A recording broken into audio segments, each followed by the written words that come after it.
열두 제자에 대해서 상고해보는 시간을 갖겠습니다. 이것은 청년들의 운동입니다. 이들의 그 얼굴이나 그림을 이렇게 보면은 굉장히 좀 나이가 들은 사람들로 우리가 오해할 수가 있는데, 이들 대부분은 아주 청년들이었다는 사실입니다. 불행한 것은 크리스천 문학이나 가르침을 보면은 이 부분에 대해서 많은 분들이 오해를 하고 있다는 사실이에요. 자, 그러나 분명한 것은 이들 나이의 그룹이 분명하게 청년층입니다. 이들이 예수님이 이들을 부르셨을 때 연령층은 20대 초반이 평균 연령이었던 것 같아요. 이와 관련해서 바울이 한 세대가 지난 후에 기록한 글을 보면 나중에 예수가 부활하신 500여 명이 이것을 목도했는데 이들에 대해서 쓴 글이 있습니다.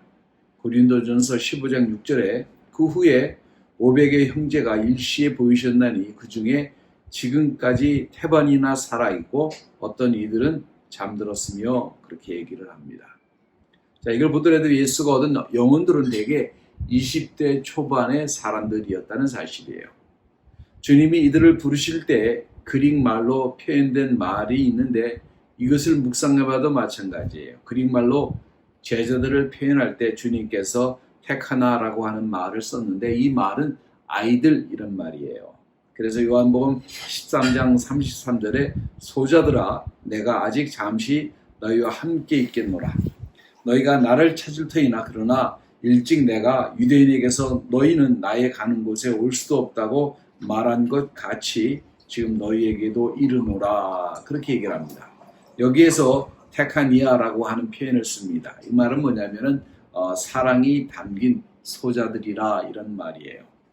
요한복음 21장 5절에 예수께서 이르시되 얘들아 너에게 고기가 있느냐 대답하되 없나이다 이렇게 얘기를 합니다. 여기서 애들아 이렇게 얘기를 했는데 이거는 파이디아라고 하는 그릭말을 번역한 거예요. 이 말을 오늘 말로 표현을 하면은 사랑하는 아이들아 이렇게 말하는 거예요. 자, 친구들아 뭐 이런 말이에요. 자, 우리가 기억해야 될 것은 주님이 처음에 사역을 시작한 것은 우리 청년들, 다시 말해서 아침 이슬과 같은 젊은 청년들이었다는 사실입니다. 시편 110편 3절에 이르시되 주의 권능의 날에 주의 백성이 거룩한 옷을 입고 즐거이 헌신하니 새벽 이슬 같은 주의 청년들이 주께 나오는도다 라고 예언을 했잖아요. 이 예언의 말씀은 아마도 주님과 주님에게 나온 초대교인들의 그 헌신하는 모습을 표현한 것 같아요. 자, 그 후에도 믿는 자들이 인도된 사실이기도 합니다. 카타콤에 이들이 인도되고 이들이 벽에다 그림을 그릴 때도 늙고 힘들고 지쳐있는 고통에 아주 그냥 잠식되어 있는 그런 사람들이 아니라 젊은 사람들, 아침 새벽을 가르는 새벽 이슬 같은 사람으로 그림이 그려졌다는 사실이에요. 젊은 이들에게 소망과 관대함, 그리고 기쁨, 헌신, 이런 용감, 이러한 성품들이 담겨 있습니다. 이들의 갑작스러운 고독함을 느끼고 몰려오는 강한 유혹과 시험, 숨겨져 있는 갈등, 자, 이런 것들을 주님 외에는 정확하게 이해하지를 못했어요. 사실 이때가 뭐냐면은 하나님의 기회이기도 합니다. 젊었을 때 느끼는 그런 삶에서의 어떤 느끼는 그런 고통, 대학교를 어디 갈 것인가, 무슨 학과를 내가 선택할 것인가, 어떤 삶을 유지하면서 살 것인가, 이런 것을 우리가 갈등할 때, 직장을 어떤 직장을 택할 것인가, 내가 누구와 결혼할 것인가, 이런 문제를 갈등하고 할 때에 주님께서 만나 주실 수 있는 기회입니다. 자, 주님과 이들이 함께 나가면 깊은 부르심을 듣고 관계를 맺고 응답하는 사람들이 주님을 경배하고 찬양하는 것은 아주 자연스러운 일입니다. 바로 이것이 젊은 사람들이 주님께 나오는 자연스러운 모습이기도 합니다. 자, 먼저 12 제자들을 공부할 때에 바로 젊은 친구들의 이야기라는 사실을 먼저 알아야 합니다. 이 사람들은 주님이 분명하게 어디로 인도했는지도 인도할지도 모르고 주님이 분명하게 누구인지도 채 알지 못하고 왜 이분을 따라야 하는지 분명한 대답도 알지 못한 채로 주님을 따랐던 것 같아요. 이들은 주님에게 이끌려서 나온 사람들입니다. 때로는 이들 가슴속에 의심도 있었고 때로는 음모도 있었고 갈등도 있었습니다. 그리고 주님을 온전히 이해하고 그분의 일을 시작하기 전까지는 모든 일들이 다 섞여 있었던 것 같아요. 자, 이들을 지켜보는 것은 우리에게 가치가 있는 것 같아요. 자, 12 제자들을 생각하면 이들의 성품은 각기 다릅니다. 이런 요소들을 하나로 묶는다고 하는 것은 거의 불가능한 것이에요. 이사야가 비전을 통해서 본 것처럼 늑대와 양이 함께 어울려 있는 모습이 바로 이런 것입니다. 시몬은 열심당원이에요. 다시 말해서 민족주의자입니다. 그런 그가 나라를 팔아먹은 마태와 함께합니다. 마태는 세리죠. 자, 이들의 결합을 어떻게 설명할 수 있느냐? 바로 이들은 예수를 함께 찾았기 때문에 있었던 일입니다. 예수 안에서 하나가 되는 거죠. 베드로가 있습니다. 정열적이고 충동적이고 활력이 넘치는 사나이고, 반면에 요한은 조용하고 묵상하는 타입에다가 기도하는 타입입니다. 이들은 단숨에 자기들의 차이를 극복하고 하나가 됩니다. 이유는 예수를 만났기 때문에 그래요. 하나님이 이들을 그리스도로 인도했을 때에 이들은 하나의 공통점을 찾는 겁니다. 여기에 견고한 마음을 가진 사람 안드레가 있습니다. 자, 도마와 함께 하는데 도마는 의심하고 또 생각해보고 확신을 가지려고 하는 타입의 사람이에요. 그런데 이런 사람과 믿음의 사람 안드레가 하나가 됩니다. 왜? 예수를 만났기 때문입니다. 그리고 이런 제자들은 다양한 예수를 증거하는데 일조를 합니다. 다양한 성품을 보면은 이것이 바로 어떻게 보면 오늘날 교회의 축소판이기도 해요. 요한복음 13장 32절에 만일 하나님이 저로 인하여 영광을 얻으셨다면 하나님도 자기로 인하여 저에게 영광을 주시리니 곧 주시리라, 이렇게 얘기를 합니다. 그분은 그렇게 하셨고 또 그렇게 행하실 것입니다. 모든 세대 사람들에게 인도하실 때에 그렇게 행하시는 것이 합당할 것입니다.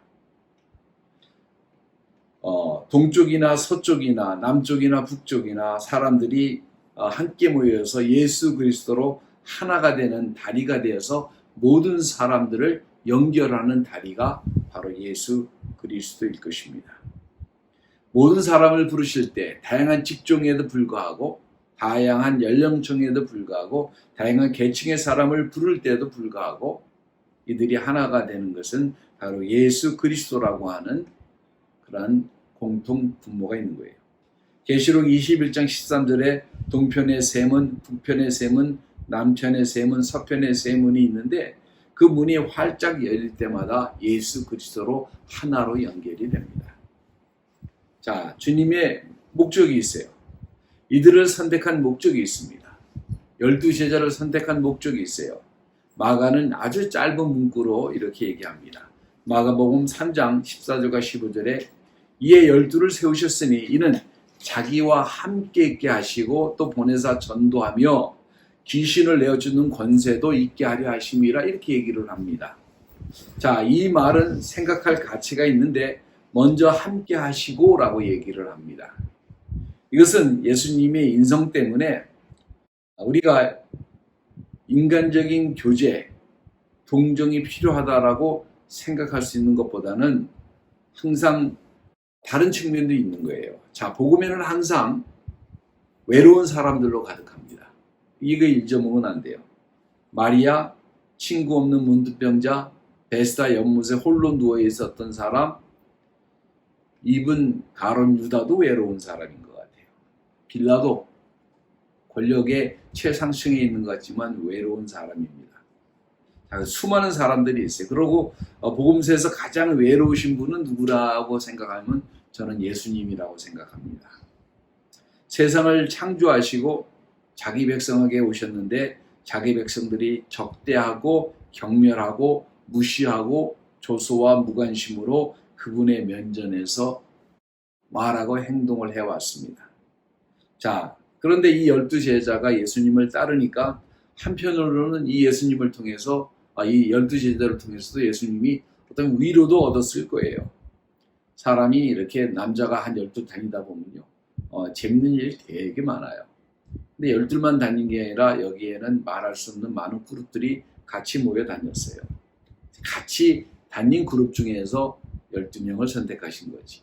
자, 주님께서 세상의 사역이 끝나는 과정에서도 뭐라고 말씀하냐면은 누가복음 22장 28절에 너희는 나의 모든 시험 중에 항상 나와 함께한 자들인즉 그렇게 얘기를 합니다.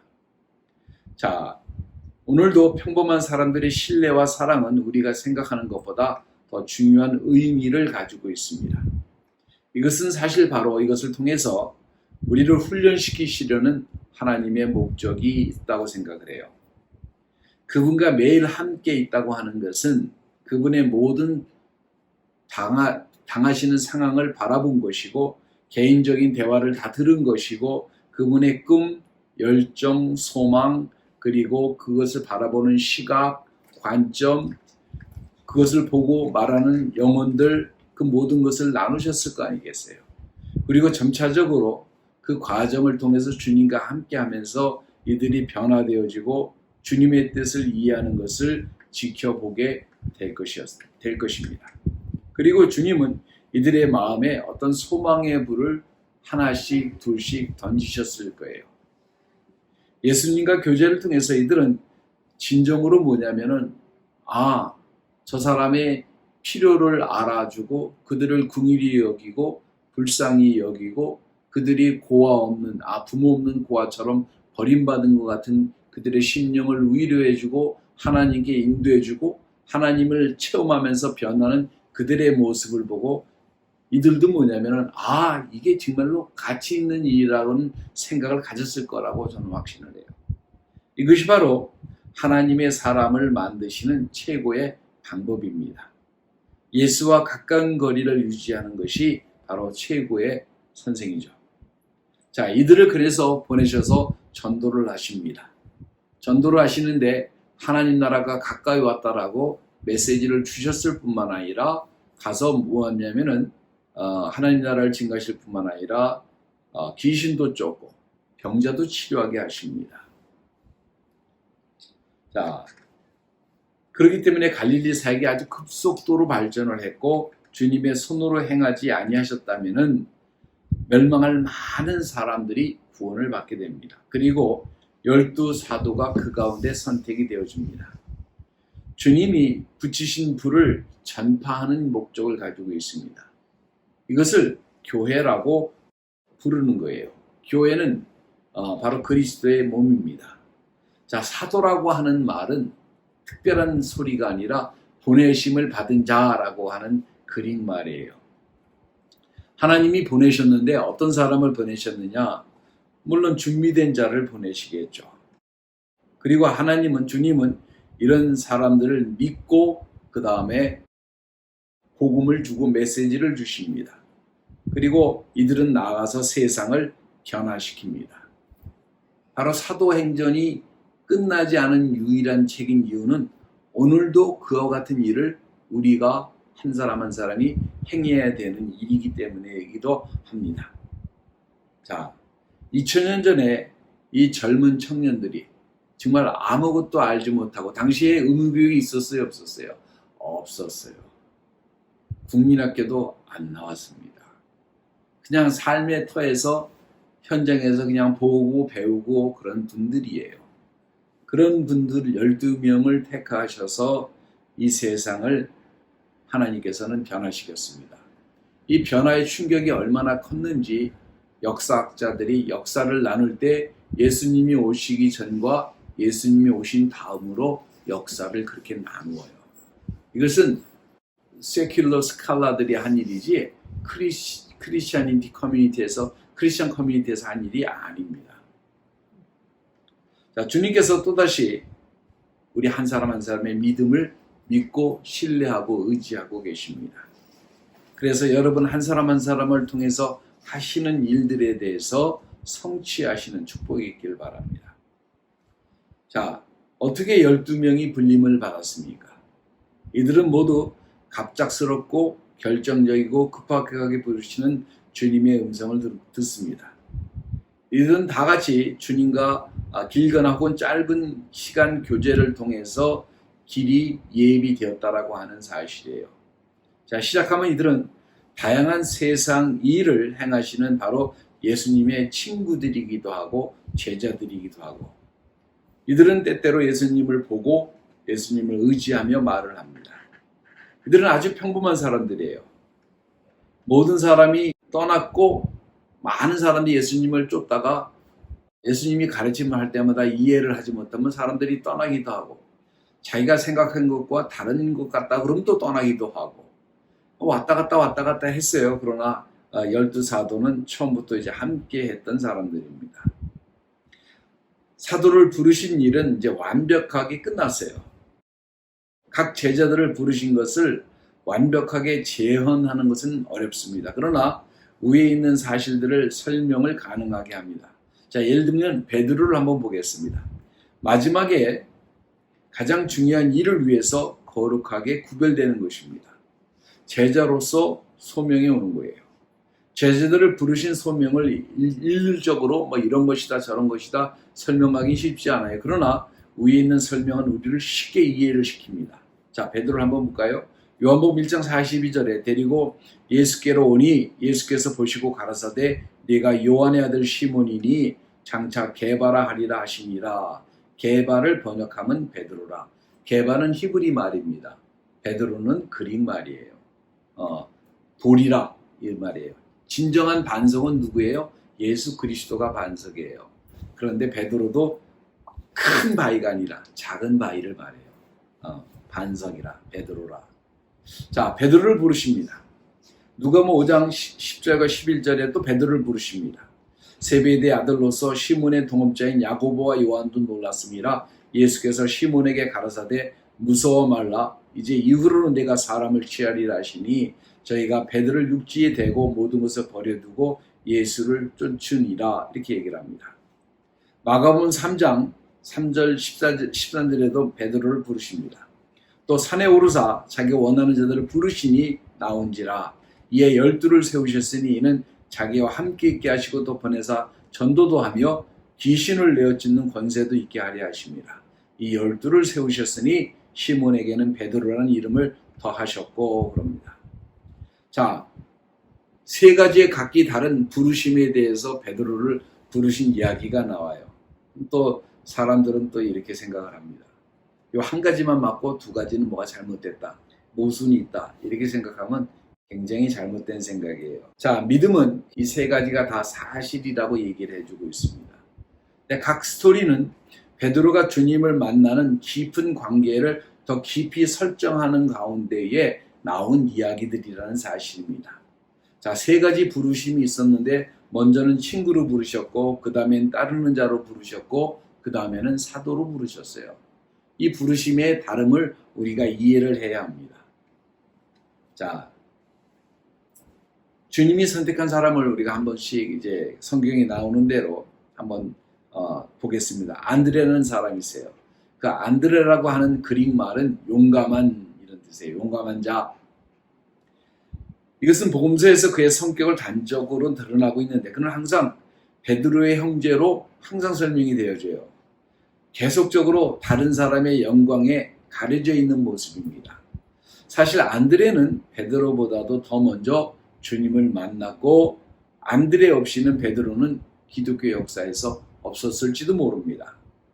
자, 먼저 됐음에도 불구하고 베드로는 주님의 이너서클에 들어갔어요. 이너서클이 또 예수님 12제자 중에 3명이 있죠. 베드로, 요한, 야고보입니다. 근데 들어갔는데 자신은 못 들어갔어요.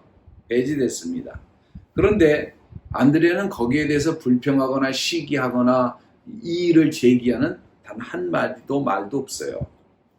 안드레는 요한의 회개운동에 깊이 관여한 사람이고 이 운동을 통해서 예수를 만났고 영적인 일에 다시 말해서 굉장히 관심이 많았던 사람인 것 같아요. 요한복음 1장 36절에 예수의 다니심을 보고 말하되 보라 하나님의 어린 양이로다.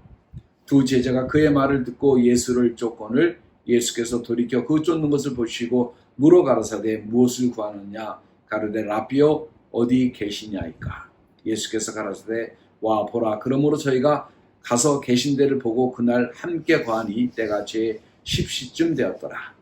예수의 말을 듣고 예수를 쫓는 두 사람 중에 한 사람은 시몬 베드로의 형제 안드레라 이렇게 얘기를 합니다.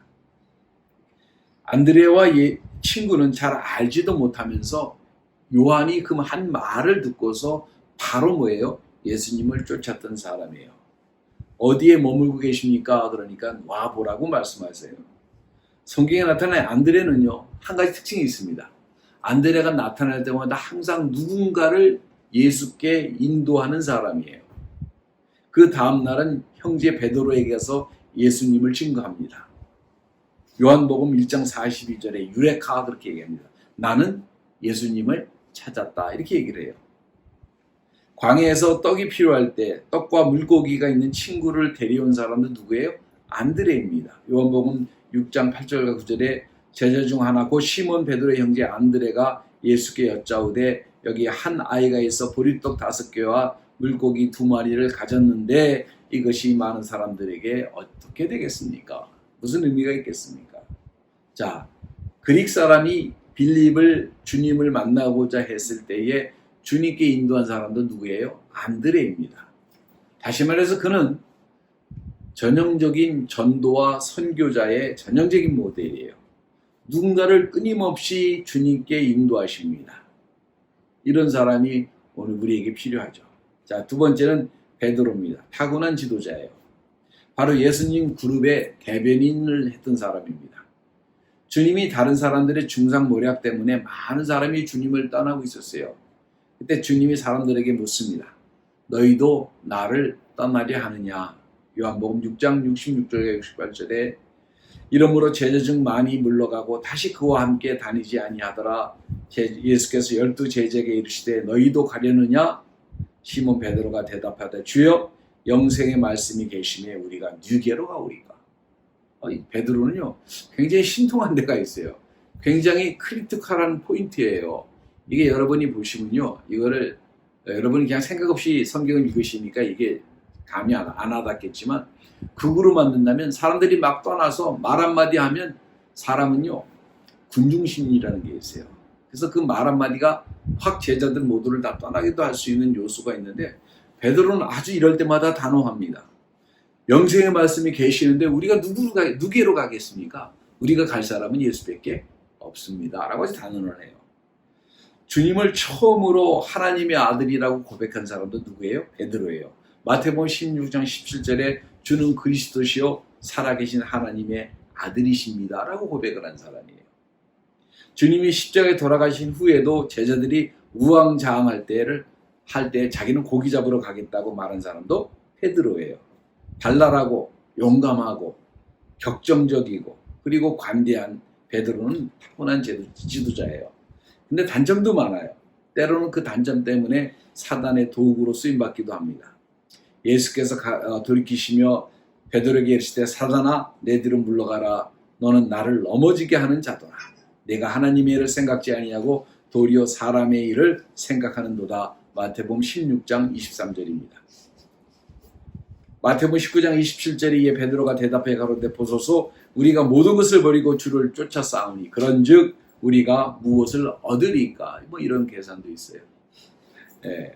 때로는 주님도 부인합니다. 베드로가 맹세하고 또 부인하니 가로되 내가 그 사람을 알지 못하겠노라. 사람의 약함과 도덕성과 장점과 단점이 어울려져 뭉쳐있는 정말 인간적인 사람이 베드로입니다. 자, 베드로의 이야기는 바로 우리 모두의 이야기일 수 있어요. 베드로라고 하는 뜻은 그릭말로 반석, 돌판이라는 뜻이에요. 주님께서 이 사람의 모든 실수에도 불구하고 그 중심 속에서 하나님을 사랑하며 하나님의 능력의 사람이 될 수 있는 포텐셜을 보신 거죠. 가능성을 보신 거죠. 베드로는 모래처럼 살다가 진정 그리스도 안에서 반석이 된 사람이 베드로입니다. 주님께서 부르셨을 때 가장 먼저 베드로를 생각하셨어요. 왜? 3번씩 부인했잖아요. 그러니까 베드로가 생각하기에 부활하신 주님이 자기를 미워하실 거라고 생각을 할 수도 있다는 생각 아래 주님께서 배려를 해주셔서 뭐라고 얘기를 하냐면은 가서 그 제자들과 베드로에게 이르기를 이렇게 말씀하십니다. 예수께서 너희보다 먼저 갈릴리로 가시나니 말씀한 대로 너희 가서 예수를 뵈라 이렇게 얘기를 해주세요. 그리고는 3번씩 부인한 베드로에게 3번씩 네가 정말 나를 사랑하면 내 양을 먹이라고 이렇게 얘기를 합니다. 자, 누구도 전설에 의하면요, 베드로는 로마에 간 적이 없어요. 여러분이 아는 쿼바디스라고 하는 유명한 영화가 있어요. 사실은 캐톨릭에서 펀딩해가지고 만든 소설의 영화까지 만들었는데 거기 보면 베드로가 로마를 버리고 갑니다. 감동적인 장면인데, 그러니까 예수님이 다시 로마로 가세요. 그러니까 쿼바디스 도미네, 주여 어디로 가시나이까? 주님 어디로 가십니까? 그러니까 그 주님이 그러세요. 네가 버린 로마를 내가 다시 가서 십자가를 지려 하노라. 그러니까 베드로가 가가지고 로마에 가서 십자가를 졌다는데 로마에 가서 십자가 지면은 뻥이고 그거는 아니고, 왜냐하면 이제 그래야 베드로가 이제 로마의 교황이 되고 그러니까 이제 그렇게 스토리를 만든 건데 그건 아니고, 아무튼 이제 예수님이 끝까지 부인하다가 전설에 의하면 십자가를 거꾸로 돌려달라 그랬대요. 왜냐하면 내가 우리 주님이 당하신 그대로 내가 어떻게 당하겠는가. 그래서 거꾸로 매달려서 죽음을 맞이했다고 하는 사람입니다. 자, 이어서 글에 야고보와 요한이 있습니다. 야고보에 대해서는 알려진 게 별로 없어요. 복음서에서는 오직 2가지 사건이 나타나는데 2번 다 그 형제인 요한과 같이 나타납니다. 그리고 근데 이것이 그의 성격이나 그의 모든 것을 대변하지 못해요. 자, 그는 첫 번째 목사로서 선교한 사람입니다. 그죠? 스테반 집사가 처음으로 순교했다면 목사로서 순교한 사람은 바로 야고보예요. 자, 요한의 형제 야고보를 칼로 죽이니 사도행전 12장 2절입니다. 요한은 신약의 요나단으로 불립니다. 구약에서 다윗의 요나단이 있다고 한다면 신약에서는 다윗의 후손에게는 요한이 있었습니다. 그리고 요나단이 있었던 것 같아요. 요한에게는 여성적인 부드러움과 남성적인 강함이 아주 잘 조화되어 있는 사람이에요. 마지막에 갈보리 십자가 앞에까지 나갔던 사람이 바로 요한이에요. 예수님 십자가에서 못 박혀 죽는 것을 앞에 나가서 바라보고 예수님과 대화를 나눕니다. 그리고서 주님이 돌아가시면서 자기의 육신의 모친 마리아를 이렇게 부탁해요. 요한복음 19장 26절에 예수께서 그 모친과 사랑하는 제자가 곁에 섰는 것을 보시고 그 모친에게 말씀하시되 여자여 보소서 아들이 나이다. 그래가지고 그 자기 육신의 어머니를 좀 배려하는 모습이 나옵니다. 여기서 보면 사랑하는 제자라고 항상 쓰는데 그가 누구냐면 요한입니다. 요한은 성경에서 자기를 지칭할 때는 예수가 사랑하시는 그 제자라고 항상 기록을 해요. 자, 의심할 것 없이 다른 측면이 있는데 새 복음서에 기록되어 있는데 그는 알려지지 않은 사람을 비난합니다. 마가복음 9장 38절에 요한이 예수께 여짜오되 선생님, 우리를 따르지 않는 어떤 자가 주님의 이름으로 귀신을 내어 쫓는 것을 우리가 보고 우리를 따르지 아니함으로 금하였나이다. 엉뚱한 짓도 잘합니다. 사마리아 사람을 태워 죽이자고 협박도 합니다. 누가복음 9장 54절에 제자 야고보와 요한이 이를 보고 가로되 주여 우리가 불을 명하여 하늘로 쫓아내려 저희를 멸하라 하기를 원하시나이까. 굉장히 아주 다혈적인 면도 있어요. 왕국에도 야심도 있습니다. 항상 보면 요한이 좀 가정이 야고보하고 넉넉했던 것 같아요. 그 당시에 배를 갖고 있었으니까 아마 넉넉했던 것 같아요. 그러니까 항상 어머니가 와가지고 이제 이렇게 물질적으로 예수님을 후원을 많이 해줬어요. 그거 아세요? 예수님을 후원했던 분들은 다 누구예요? 여자들이에요. 왜 그런 줄 아세요? 남자는 물질을 주면 흔들려고 그래. 근데 여자는 그렇게 안 해. 남자는 물질을 꼭 도와줄 때 지멋대로 하려는 성향이 있어. 근데 여자는 그런 짓을 안 해. 자, 마가복음 10장 35절에 세베대의 아들 야고보와 요한이 주께 나와 가로되 선생님이여 무엇이든지 우리 구하는 바를 우리에게 주시기를 원합니다. 이렇게 내물을 쓰면서 큰 자리를 요구를 합니다. 근데 보면은 나중에 보면은 그 요한이 쓴 요한 1서, 2서, 3서를 보면요. 완전히 이 사람이 나이가 먹어서 철이 들어서부터는 완전히 사람이 변합니다. 하나님이 정말로 사랑할 만한 사람으로 변합니다. 그래서 그는 항상 강조하는 게 뭐예요? 하나님의 사랑을 굉장히 강조합니다. 그래서 어디든지 복음이 증거되는 곳에 위대한 이름을 남깁니다. 바로 예수가 사랑하는 그 제자. 우리 마음에 영원히 남을 것입니다. 도마가 있습니다. 도마는 사람들이 많이 의심하는데 의심하는 대명사다, 회의적이다. 근데 이거는 제가 볼 때는 이제 공평치 못한 평가예요. 모든 것을 단면적으로 봐서 그렇습니다. 요한복음 18장 8절에 제자들이 말하되 라비여, 또 유대인들이 돌로 치려 했는데 또 그리려 가시려 하나이까? 금방 이제 하려고 했는데 바로 예수가 또 다시 간다 그러니까 제자들이 두려워서 떱니다. 그런데 도마가 담대하게 이렇게 얘기를 해요. 요한복음 11장 16절에 디두모라 하는 도마가 다른 제자들에게 말하되 우리도 주와 함께 죽으러 가자. 멋쟁입니다. 죽으러 가자. 의심이 있을 뿐만 아니라 용감하기도 하고 때로는 의심도 해요. 근데 이 의심이 그 기질이 한 기질일 뿐이지 그는요 어떤 과정에 확신이 있으면은 담대하게 변하는 사람이기도 해요.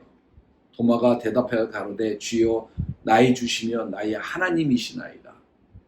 하나님도 보여달라고 그러고 땡깡도 치고 주가 어디로 가시는지 알지 못한다고 하기도 하고 그렇게 나는 믿지 못하겠다고 했던 이 사람이지만 이 사람이 딱 예수가 부활하신 것을 확인한 다음에는 어떻게 합니까? 완전히 또 여전히 내가 주와 함께 죽겠다는 마음으로 끝까지 간 사람이고 전설에 의하면 인도에 가서 복음을 증거한 사람입니다. 지금도 여러분이 가시면 인도에는 아주 많은 종족이 있는데 인도 중간에 한 부분이 다 크리스찬들이 사는데 그 사람들이 도마가 증거한 사람들이라고 해요.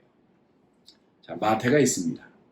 그는 세리로 앉아있다가 부르심을 받았어요. 다시 말하면 이스라엘 백성을 팔아먹는 현장에서 부르심을 얻었어요. 죄악의 현장에서 부르심을 얻은 사람입니다. 성실한 유대인에게는 지울 수 없는 주홍 글씨 같은 거예요. 그러나 주님이나 마태는 다른 사람들의 시선을 아랑곳하지 않고 함께 모였고 마태는 예수님이 자기를 부르자 감사해서 많은 사람을 초청해서 잔치를 벌입니다. 마태복음 9장 9절에 그것이 나오는데 예수께서 거기를 떠나 지나가시다 마태라는 사람이 세간에 앉은 것을 보시고 이르시되 나를 쫓으라 하시니 일어나 쫓으니라 합니다. 일어나 예수님이 보시고 이렇게 얘기를 하죠. 여러분 그럼 또 성경에서 모르는 사람들은 이렇게 보고 이렇게 한 줄 알아. 육신으로 봤다는 것이 아니라 예수님이 그 심령을 보신 거죠. 그죠? 영의 눈으로 그 사람이 심령을 보시고 명령을 하신 것입니다.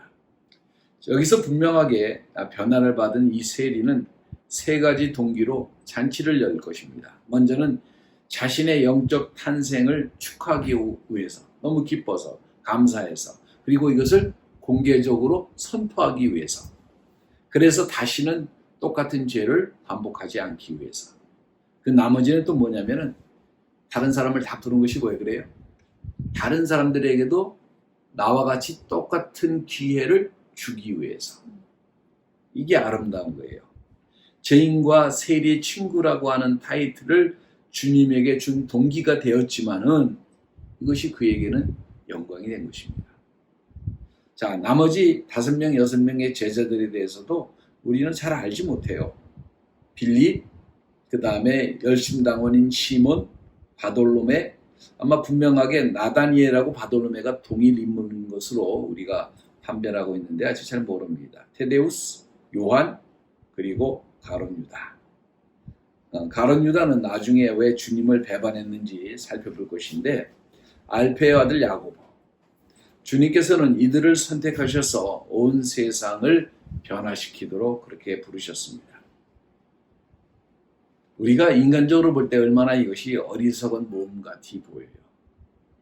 아무것도 알지 못하고 배우지도 못하고 부도 없고 명성도 없고 아무것도 없는 사람들인데 정말로. 정말 이런 사람들을 인간적으로 불러서 똑똑한 사람이 해도 엄청난 재물을 가진 사람이 해도 왕들을 선택해도 이 일이 불가능한 일들이에요. 근데 하나님께서 아주 평범한 사람들을 부르셔서 세상을 변화시켰는데 이것이 성공했어요. 왜 이것이 성공했을까요? 하나님께서 이들 안에 계셨고 이들의 입을 통해 말씀하셨고 이들의 손을 통해 역사하셨기 때문에 가능하신 것입니다.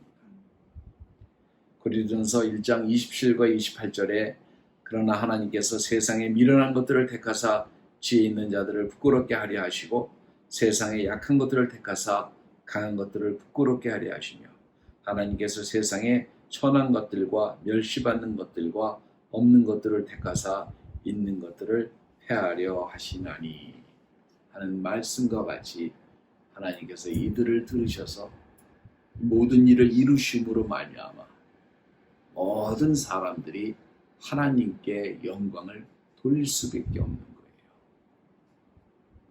바로 주님이 선택하신 12제자. 여러분은 어떤 제자이십니까? 스스로 한번 자문해 보시기 바랍니다.